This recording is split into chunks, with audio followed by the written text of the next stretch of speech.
Diabetes রোগীদের এমন ফল এড়িয়ে চলা উচিত যা উচ্চ গ্লাইসেমিক ইন্ডেক্স এবং বেশি প্রাকৃতিক চিনি ধারণ করে। এসব ফল রক্তে গ্লুকোজের মাত্রা দ্রুত বাড়াতে পারে, যা হাইপারগ্লাইসেমিয়া হিসেবে পরিচিত। এটি দীর্ঘ সময় ধরে চললে হৃদরোগ, কিডনি সমস্যা, নার্ভ ড্যামেজ সহ মারাত্মক জটিলতা সৃষ্টি করতে পারে। জেনে নেই কোন ফলগুলো কম খাওয়া বা এড়িয়ে চলা উচিত। পাকা কলার জিআই স্কোর 55 এবং উচ্চমাত্রায় প্রাকৃতিক চিনি অর্থাৎ গ্লুকোজ ও ফ্রুক্টোজ থাকে, যা রক্তে শর্করার মাত্রা দ্রুত বাড়িয়ে দেয়। পাকা আমে জিআই স্কোর 56 এবং মিষ্টি ফল হওয়াতে সুক্রোজ বেশি থাকে, তাই বেশি পরিমাণ আম খাওয়া ডায়াবেটিস রোগীর জন্য ক্ষতিকর।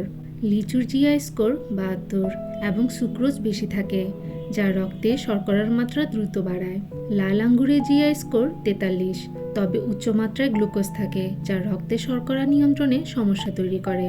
কাঁঠালে জিআই স্কোর 75 এবং উচ্চমাত্রায় কার্বোহাইড্রেট ও চিনি রয়েছে, যা রক্তে দ্রুত গ্লুকোজ বাড়ায়। আনারসের জিআই স্কোর 66 এবং গ্লুকোজ ও ফ্রুক্টোজের মাত্রা বেশি থাকে, যা দ্রুত শর্করা বাড়াতে সক্ষম। শুকনো খেজুরের জিআই স্কোর 60 থেকে 70, যা প্রচুর ফ্রুক্টোজ ও কার্বোহাইড্রেট সমৃদ্ধ এবং রক্তে শর্করা বাড়ানোর জন্য ঝুঁকিপূর্ণ। তরমুজের জিআই স্কোর 72 এবং রক্তে শর্করার মাত্রা দ্রুত বাড়ায়। ড্রাই ফ্রুটস যেমন কিশমিশ, আমসত্ত্বে প্রচুর চিনি থাকে, যা শর্করার মাত্রা বাড়ায়। জিআই স্কোর 70 বা তার উপরে থাকা ফল ডায়াবেটিস রোগীর কম খাওয়া উচিত বা এড়িয়ে চলা উচিত। একবারে বেশি ফল না খেয়ে পরিমিত পরিমাণে খাওয়া উচিত। ফলের রস এড়িয়ে চলা উচিত, কারণ এতে ফাইবার থাকে না এবং শর্করা দ্রুত শোষিত হয়।